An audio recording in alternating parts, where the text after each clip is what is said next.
Hi everyone. मैं आज आप लोगों के बीच में एबॉर्शन का लास्ट टॉपिक लेके आई हूँ। मैं इससे पहले एबॉर्शन का टाइप्स के बारे में चर्चा कर चुकी हूँ और उसके सब टाइप्स के बारे में चर्चा कर चुकी हूँ। जैसे एबॉर्शन का टाइप में सब स्पॉन्टेनियस एबॉर्शन और उसके सब टाइप्स का विस्तृत जानकारी मैं दे चुकी हूँ। मैं आज आप लोगों के बीच में इंड्यूस्ड एबॉर्शन के बारे में बता रही हूँ। उसका एबॉर्शन का सेकेंड टाइप्स होता है इंड्यूस्ड एबॉर्शन। तो इंड्यूस्ड एबॉर्शन नाम से ही पता चल रहा है प्रेरित गर्भपात। तो प्रेरित गर्भपात का मतलब हो गया कि इसको जानबूझ के किया जाता है। स्पॉन्टेनियस इससे पहले हम लोग पढ़ चुके हैं कि स्पॉन्टेनियस एबॉर्शन जो है ये खुद स्वतः हो जाता है। इसे बिना किसी ये नेचुरली नहीं होता है, मतलब ये नेचुरली रूप से हो जाता है। और ये जो है इंड्यूस्ड एबॉर्शन जो है इसको जानबूझ के किया जाता है। तो इसमें क्या हो गया, डिलिब्रेट मेडिकल और सर्जिकल टर्मिनेशन ऑफ प्रेगनेंसी, यानी कि चिकित्सकीय या शल्यक्रियात्मक तरीके से जानबूझकर गर्भपात करना, ये जानबूझ के किया जाता है। तो ये इंड्यूस्ड एबॉर्शन के अंदर आता है। अब हम लोग जो है उसके इंड्यूस्ड एबॉर्शन के दो टाइप्स होते हैं उसके बारे में जानते हैं। तो टू टाइप्स होते हैं, एक होता है थेरेपेटिक एबॉर्शन और एक होता है इलेक्टिव एबॉर्शन। तो थेरेपेटिक एबॉर्शन इसमें जो होता है या तो माँ के हेल्थ प्रॉब्लम पे इफ़ेक्ट करेगा, माँ का हेल्थ इशू होगा तो फिर एबॉर्ट किया जाता है, या किसी तरह से बच्चा में यानी जो फीटस हो उसमें एबनॉर्मेलिटी देखने को मिलता है, उसमें किसी तरह का विकार देखने को मिलता है, जैसे कि किसी का हाथ नहीं होना, पैर नहीं होना, सिर नहीं होना कुछ, या तो फिर वो बच्चा का हैंडीकैप्ड होना, किसी तरह का बच्चा में एबनॉर्मेलिटी दिखाई देता है, तो उसमें जो है एबॉर्ट किया जाता है। तो ये थेरेपेटिक एबॉर्शन के अंतर्गत आता है। इसमें क्या है, done to protect mother's health, यानी कि माँ के हेल्थ से प्रोटेक्ट के लिए किया जाता है। और फीटल एबनॉर्मलिटी, यानी कि किसी तरह का फीटस में एबनॉर्मलिटी है उससे प्रोटेक्ट करने के लिए एबॉर्शन किया जाता है, तो वो आ गया थेरेपेटिक एबॉर्शन के अंतर्गत। अब हम लोग आगे देखते हैं क्या है इलेक्टिव एबॉर्शन। तो इलेक्टिव एबॉर्शन में क्या हो जाता है, इसमें माँ का इच्छा होता है, इस नाम से ही पता चल रहा है ऐच्छिक गर्भपात, यानी कि ये इच्छा, माँ के इच्छा के अनुसार जो एबॉर्शन करवाया जाता है तो वो हो गया elective abortion done by mother's choice without medical necessity, यानी कि इसमें किसी तरह का मेडिकल इशू नहीं रहता है, इसे माँ की इच्छा के द्वारा किया जाता है। तो ये हो गया इलेक्टिव एबॉर्शन। अब हम लोग आगे देखते हैं मेथड्स ऑफ इंड्यूस्ड एबॉर्शन। अब आगे क्या है, तो मेथड्स ऑफ इंड्यूस्ड एबॉर्शन। तो इसमें इंड्यूस्ड एबॉर्शन का कौन कौन सा मेथड होता है, इसमें दो टाइप का मेथड होता है, और एक होता है मेडिकल एबॉर्शन और एक होता है सर्जिकल एबॉर्शन। तो मेडिकल एबॉर्शन नाम से ही पता चल रहा है कि इसमें मेडिसिन के द्वारा एबॉर्ट किया जाता है, तो ये हो गया मेडिकल एबॉर्शन। और ये हो गया सर्जिकल मेथड के द्वारा, तो सर्जिकल एबॉर्शन। तो इसमें जो है ये कब तक, इसका टाइम पीरियड क्या है, तो अप टू 9 वीक्स, यानी 9 सप्ताह से तक जो है इसका यूज कर सकते हैं मेडिकल एबॉर्शन का। तो इसमें कौन कौन सा ड्रग्स दिया जाता है, तो मीफेप्रिस्टोन और मीजोप्रोस्टोल, ये दो ड्रग्स हैं मेडिकल एबॉर्शन में।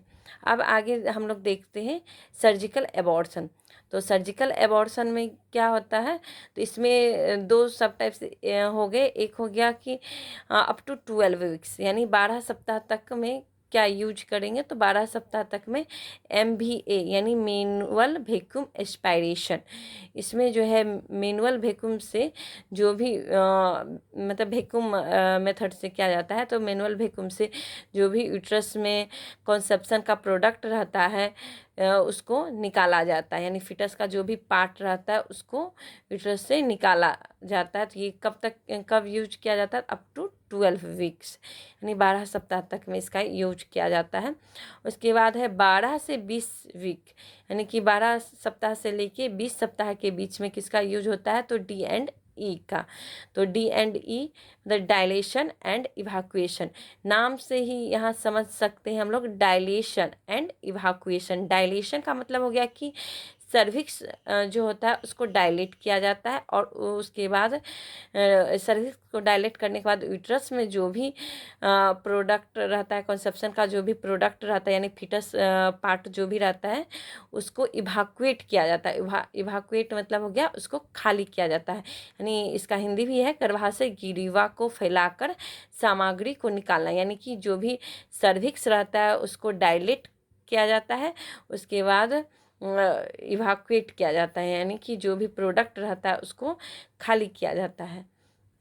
यहाँ नाम से ही पता चल गया। ये कब किया जाता है? तो 12 से 20 वीक के बीच में, 12 to 20 वीक्स। अब हम लोग आगे देखते हैं MTP एक्ट। MTP मतलब क्या हो गया? Medical termination of pregnancy. कभी कभी एग्ज़ाम में GNM हो या ANM हो, वो एग्ज़ाम में ये पूछ भी देता है कि ये इसका फुल फॉर्म क्या होता है। तो MTP medical termination of pregnancy, और बहुत सारे कम्पिटिटिव एग्ज़ाम में MTP एक्ट कब लागू किया गया ये पूछ दिया जाता। तो कब? तो 1971 में ये एक्ट लागू किया गया है, 1971 में। तो इसका क्या क्या इंडिया में एबॉर्शन के लिए क्या क्या इंडिकेशन, लीगल इंडिकेशन है, यानी कि कौन से वैध तरीके से मतलब कब कब किया जा सकता है। तो हम इससे पहले भी बताए हैं कि या तो माँ के जो भी हेल्थ इशू रहेगा, हेल्थ प्रॉब्लम हो सकता है, माँ के जीवन पे खतरा हो सकता है, तो उस टाइम कर सकते हैं, तो ये वैध तरीके से सही है। या बच्चा में किसी तरह से एबनॉर्मलिटी है, उसमें डिफॉर्मिटी होता है, तो कर सकते हैं। या रेप का केस है तो उसमें कर सकते हैं। रेप के कारण जो है प्रेग्नेंट हो जाती है, तो उसमें MTP एक्ट में मतलब उसको एबॉर्शन किया जाता है, ये वैध तरीके से सही है।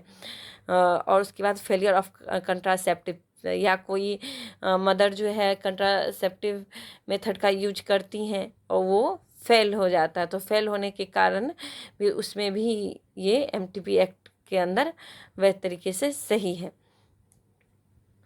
अब आगे है परमिसिबल पीरियड। परमिसिबल पीरियड मतलब किस किस को ये MTP करवाने का परमिशन मिला है, उसके बारे में आगे हम लोग देखते हैं। इसमें है अप टू 20 वीक्स, यानी 20 वीक तक में विथ 1 डॉक्टर्स ओपिनियन, यानी कि अगर 20 सप्ताह के अंदर करवाना है मेडिकल टर्मिनेशन ऑफ प्रेगनेंसी, यानी प्रेगनेंसी का समापन अगर 20 सप्ताह के अंदर करवाना है, तो इसमें एक डॉक्टर का ओपिनियन के साथ होगा। और अप टू 24 वीक्स, अगर वही 24 वीक तक में करवाना है, तो इन स्पेशल केसेस में अगर 24 सप्ताह में करवाना है, तो इसमें 2 डॉक्टर को अप्रूव किया जाता है। और एबव 24 वीक, और इसमें क्या है, और 24 सप्ताह से ऊपर के लिए only after permission from A medical board. इसमें जो है मेडिकल बोर्ड से परमिशन के बाद ही उसको कर सकते हैं, प्रेगनेंसी का टर्मिनेशन कर सकते हैं। तो 20 वीक तक में एक डॉक्टर, 24 वीक तक में 2 डॉक्टर का अप्रूवल होता है, और 24 वीक से जैसे ही ऊपर हुआ तो ये मेडिकल बोर्ड से परमिशन के बाद ही इसको किया जाता है। अब हम लोग आगे देखते हैं कॉम्प्लिकेशन ऑफ एबॉर्शन। तो एबॉर्शन का क्या क्या कॉम्प्लिकेशन हो सकता है।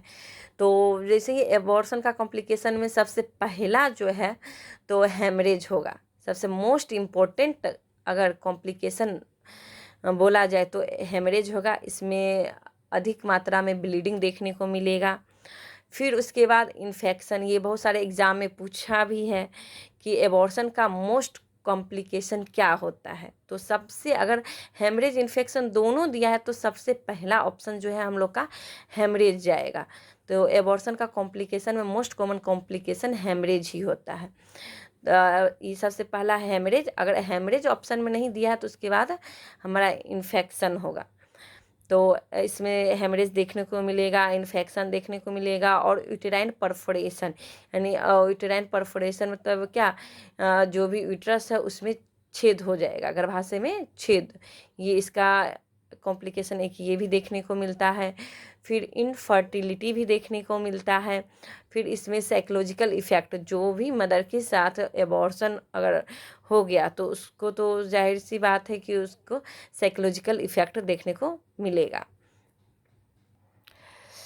हम लोग का इस तरह से एबॉर्शन का पूरा टॉपिक ख़त्म हो चुका है, और आगे मैं दूसरा टॉपिक लाऊंगी। और साथ ही साथ मेरा वीडियो अच्छा लगा तो इसके लिए लाइक कीजिए, शेयर कीजिए, ज़्यादा से ज़्यादा शेयर कीजिए अपने फ्रेंड सर्कल में। और जहाँ तक हो मैं आप लोगों के लिए अच्छा वीडियो लाऊंगी नर्सिंग से रिलेटेड। Thank you.